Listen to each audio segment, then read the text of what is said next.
ఇదే అంశంపై మనతో మాట్లాడడానికి సీనియర్ న్యాయవాది ముప్పాళ్ల సుబ్బారావు గారు ఫోన్ లైన్లో సిద్ధంగా ఉన్నారు. సుబ్బారావు గారు నమస్తే సార్. హైకోర్టు బెయిల్ తిరస్కరణ తర్వాత ఈ కేసులోని నిందితుల ముందున్న అవకాశాలు ఏంటండి? ఇక్కడ ఒకటండి, ఆల్రెడీ గతంలో టీడీపీ కార్యాలయం మీద, కేంద్ర కార్యాలయం మీద వైఎస్ఆర్సీపీ మోకలు, అలానే లేళ్ల అప్పిరెడ్డి, అవినాష్ రెడ్డి, నందిగం సురేష్ తదితర మోకలు దాడి చేసి, కార్యకర్తల మీద దాడి చేసి విధ్వంసం సృష్టించినప్పుడు పోలీసు వాళ్ళు ఎటువంటి చర్య తీసుకోవాలి వైఎస్ఆర్సీపీ గవర్నమెంట్. తర్వాత తెలుగుదేశం అధికారం వచ్చిన తర్వాత దాన్ని రీఇన్వెస్టిగేషన్ చేసిన తర్వాత ఈ నాయకులు, మిగిలిన నాయకులు సిటిపి చేసి గానీ టెక్నికల్ ఎవిడెన్స్ ఆధారంగా వీళ్ళు ముద్దాయిలుగా నిర్ధారించి కేసు పెట్టారు. అలానే చంద్రబాబు నాయుడు గారి యొక్క ఇంటి మీద అనేక వాహనాలతో జోగి రమేష్ అక్కడికి వెళ్తాం, అక్కడ దాడి చేయడానికి పూనుకోవటం, దాన్ని ఏదో ఎవరో నాయకులు తిట్టాడు కాబట్టి తిట్టిన దానికి రికమెండేషన్ ఇవ్వడానికి వెళ్తున్నాం అని చెప్పేసి సాగు చెప్పి దాడికి ప్రయత్నించడం, తిరిగి టీడీపీ వాళ్ళ మీద ఎస్సీ కేసు పెట్టించేసి ఆ దాడికి వెళ్లిన వాళ్ళ మీద పోలీసులు కళ్ళప్పగించి చూడటం, ఇవన్నీ మనం చూసాం. చివరికి ఇప్పుడు రీఇన్వెస్టిగేషన్ చేసి వీళ్ళ మీద కేసు నమోదు చేసిన తర్వాత గంగావేరులెత్తి హైకోర్టును ఆశ్రయించారు. హైకోర్టు వాద ప్రతివాదనలు విన్న తర్వాత చాలా స్పష్టంగా వీళ్ళకి ఏవో బెయిల్ ఇవ్వడానికి వీలు లేదు, ఈ యొక్క ముందస్తు బెయిల్ ని తిరస్కరిస్తున్నామని చెప్పేసి చాలా స్పష్టంగా ఆదేశాలు ఇచ్చింది. అయితే వాళ్ళ తరఫున లీడర్ గారు చెప్పేది ఏంటంటే, ఎటు ఇప్పటి వరకు అరెస్ట్ చేయొద్దని ఆదేశాలు ఇచ్చారు కాబట్టి మాకు దీని మీద మేము అప్పీల్కి వెళ్తాము సుప్రీంకోర్టుకి వెళ్తాం కాబట్టి అప్పటి వరకు అరెస్ట్ చేయవద్దని చెప్పేసి ఆదేశాలు ఇవ్వండి, లేకుంటే మమ్మల్ని అరెస్ట్ చేస్తారని చెప్పడం. దాని మీద చాలా స్పష్టంగా హైకోర్టు మధ్యాహ్నం దీని మీద వాద ప్రతివాదనలు విన్నాం కాబట్టి మధ్యాహ్నం దీని మీద ఆదేశాలు ఇస్తామని చెప్పి చెప్పడం జరిగింది. అయితే టీడీపీ తరఫున ఎవరైతే ప్రభుత్వం తరఫున ఎవరైతే వాదిస్తామన్నారో ఆ న్యాయవాదులు చాలా లోతుగా గాని, పోసాని వెంకటేశ్వర్లు గాని చాలా స్పష్టంగా చెప్పారు, వాళ్ళకి అరెస్ట్ చేయకుండా ప్రొటెక్షన్ ఇవ్వవలసిన అవసరం లేదు, చట్టంలో వీళ్ళు నేరస్తులు కాబట్టి మరొక నేరానికి కూడా పాల్పడే అవకాశమే కాకుండా సాక్షులను ప్రభావితం చేస్తారు, అంతేకాకుండా మరిన్ని నేరాలకు పాల్పడినా ఆశ్చర్యపోవాల్సిన అవసరం లేదు అనేది వాళ్ళ వాదన. ఏదేమైనప్పుడు కూడా ఇక్కడ ఒకటి వాస్తవం, ఎందుకంటే వైఎస్ఆర్సీపీ ప్రభుత్వంలో పోలీసుల్ని, విచారణ సంస్థల్ని తమ చెప్పు చేతుల్లో పెట్టుకుని ఏ విధంగా ప్రత్యర్థుల మీద దాడి చేసిందో ఈ సంఘటనలన్నీ స్పష్టంగా తెలుస్తా ఉన్నాయి. ఈ రోజున చట్టం ముందు అందరూ సమానులే, చట్టం తన పని తాను చేసుకు వెళ్తుందని చెప్పిన వ్యక్తులు ఆ రోజున వన్ సైడ్ గా రాజారెడ్డి రాజ్యాంగాన్ని ఉపయోగించి ప్రత్యర్థుల మీద కేసులు పెట్టి వేధింపులు చేసిన సంఘటనలు మనం చూశాం. ఆధారం లేకుండానే చంద్రబాబు నాయుడు గారు లాంటి వారిని అరెస్ట్ చేసిన సంఘటనలు మనం చూశాం. అనేక మంది ప్రత్యర్థుల మీద, లేకుంటే వాట్సాప్లు పెట్టిన వాళ్ళ మీద ఏ విధంగా విచారణ సంస్థలను ఉపయోగించేసి వేధింపులు గురి చేశారో చూశాం. కానీ టీడీపీ మీద కానీ, టీడీపీ కార్యాలయం మీద కానీ, చంద్రబాబు నాయుడు గారి ఇంటి మీద కానీ దాడి చేసినప్పుడు వాళ్ళ మీద నిమ్మక నేర్చుగా ఉండి వాళ్ళ మీద ఎటువంటి చర్యలు తీసుకోకుండా ఇది భావ వ్యక్తీకరణ స్వేచ్ఛ అని డీజీపీ లాంటి వాళ్ళు ప్రస్తావించిన సంఘటనలు చూశాం. ప్రభుత్వం ఆనాటి వైఎస్ఆర్సీపీ నాయకులు కూడా ప్రస్తావించిన సంఘటన చాలా స్పష్టంగా చూశాం. ఏదేమైనప్పుడు కూడాను ఈ రోజున నిష్పక్షపాతంగా ఏవైతే ఆ రోజున దాడులు జరిగినాయో ఆ దాడులు జరిగిన దాని మీద విచారణ జరిపారు. ఆధారాలతో సహా, సీసీ ఫుటేజీలతో సహా, టెక్నికల్ ఎవిడెన్స్ సహా ఎవరి పాత్ర, ఎక్కడి నుంచి ఏ జనాల్ని టీడీపీ కేంద్ర కార్యాలయం మీద దాడి చేయడానికి పంపారో స్పష్టంగా విచారణలో నిర్ధారణ అయింది.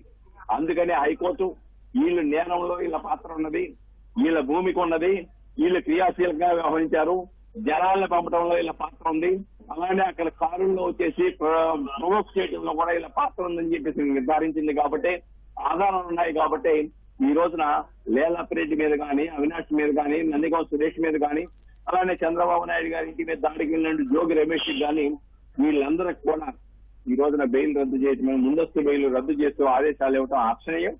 ఎందుకంటే నేర చరిత్ర కలిగిన వాళ్ళు, నేర ప్రవృత్తి కలిగిన వాళ్ళు, నేరాలను ప్రోత్సహించే వ్యక్తులు ఎవరైనా ఒకటే చట్టం ముందు అనే ఆలోచనతో ఈ రోజున ఇన్వెస్టిగేషన్ కొనసాగుతుంది. ఏదేమైనప్పుడు కూడాను ఇటువంటి నిర్ణయాన్ని ఆంధ్రప్రదేశ్ హైకోర్టు తీసుకోవడం అనేది హర్షణీయం. అది శాంతి భద్రతలను కాపాడడానికి దోహదపడుద్ది.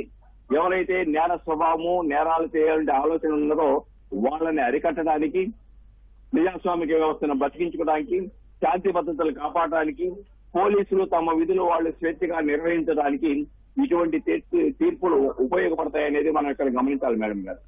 సార్, ఇప్పుడు హైకోర్టు బెయిల్ నిరాకరించింది కాబట్టి నిందితులను అరెస్టు చేసేందుకు అడ్డంకులు తొలగినట్లే భావించవచ్చంటారా? డెఫినెట్ గా అండి. ఎటువంటి నిందితుల్ని, ముద్దాయిలుగా ఉన్న వీళ్ళని అరెస్ట్ చేయడానికి ప్రస్తుతానికి ఎటువంటి అడ్డంకులు లేవు.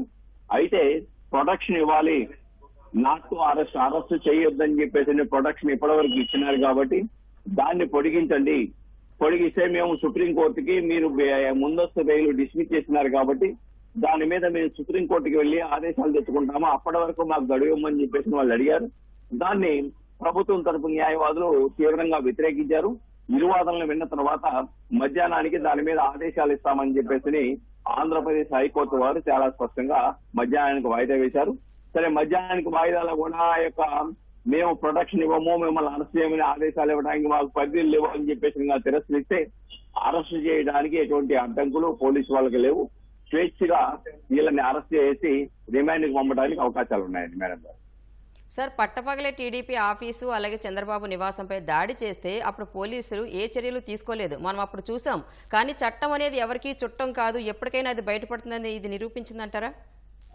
డెఫినెట్ గా అండి. ఎందుకంటే భారతదేశ చరిత్రలో ఒక పార్టీని మరొక పార్టీ విమర్శించుకోవచ్చు కానీ, రాజకీయ విమర్శలు చేయొచ్చు కానీ, కేంద్ర పార్టీ కార్యాలయాల మీద నిరంకుశంగా దాడులు చేసి పోలీసులు, ఎందుకంటే అది డీజీపీ ఆఫీస్ అది చేరువలో ఉంది, ఫిర్యాదు ఇచ్చినా గానీ, సమాచారం ఇచ్చినా గానీ పోలీసులు కూడా దాడి చేయడానికి పరోక్షంగా ప్రోత్సహించిన సంఘటన మనం చూసాం.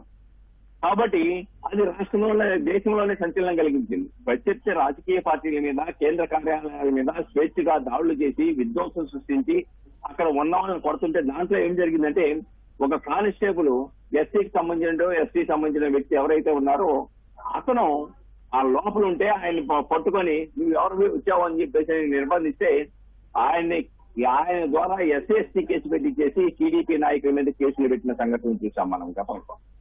కాబట్టి ఒకవేళ తాత్కాలికంగా విచారణ సంస్థలు ఈ రోజున విచారణాధికారులు ఎవరైతే నిర్లిప్తతో, నిర్లక్ష్యంతో ఆ రోజున వ్యవహరించారో అది కూడా చట్ట ప్రకారం నేరమే. ఆ విధి నిర్వహణ లోపానికి ఆ రోజు పాల్పడినటువంటి పోలీసు అధికారుల మీద కూడా చర్య తీసుకోవాల్సిన ఆవశ్యకత ఉంది మేడం గారు. ఇది ఒక శుభసూచకం. ఎందుకంటే ఏదో తాత్కాలికంగా ఉపశమనం కలగొచ్చు కానీ చట్టం తన పని చేయటంలో ఎవరికీ చుట్టం కాదు, తన పని తాను చేసుకుంటుంది.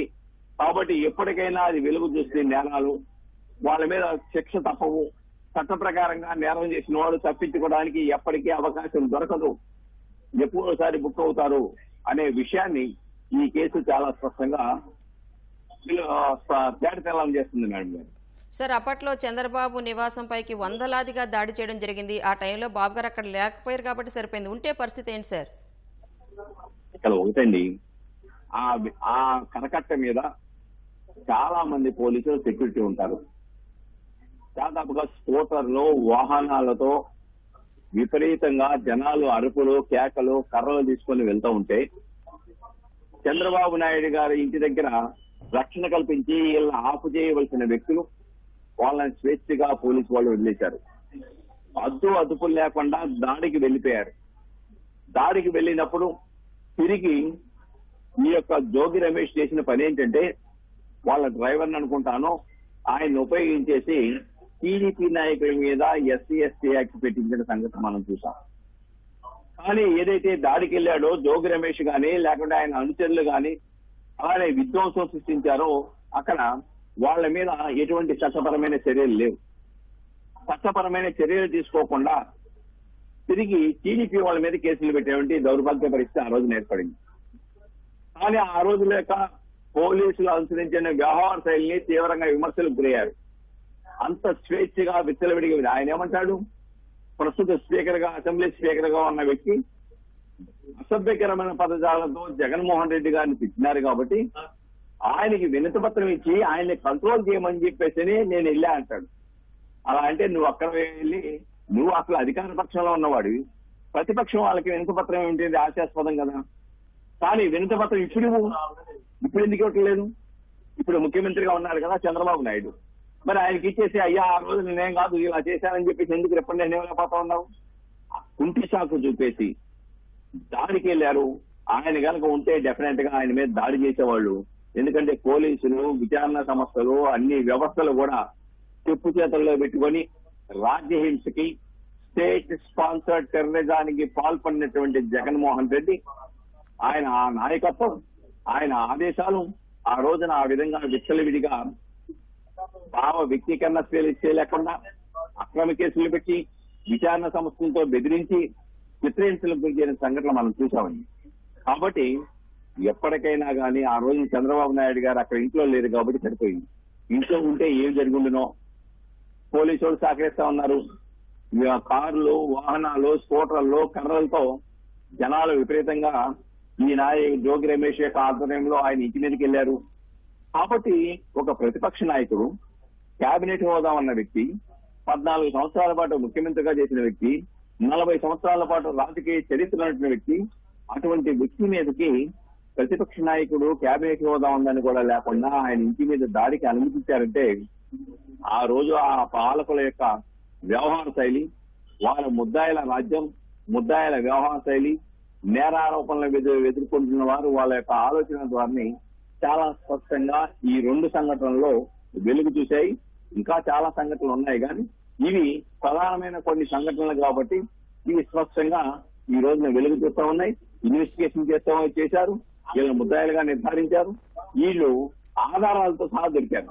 టెక్నికల్ ఎవిడెన్స్ కానీ లేకపోతే వీళ్ళు సీసీ ఫుటేజీలు కానీ ఇవన్నిటితో దొరికినారు కాబట్టి వీళ్ళు తప్పించుకునే అవకాశమే ఉండదు మేడం గారు. రైట్, ధన్యవాదాలు సుబ్బారావు గారు. Thank you.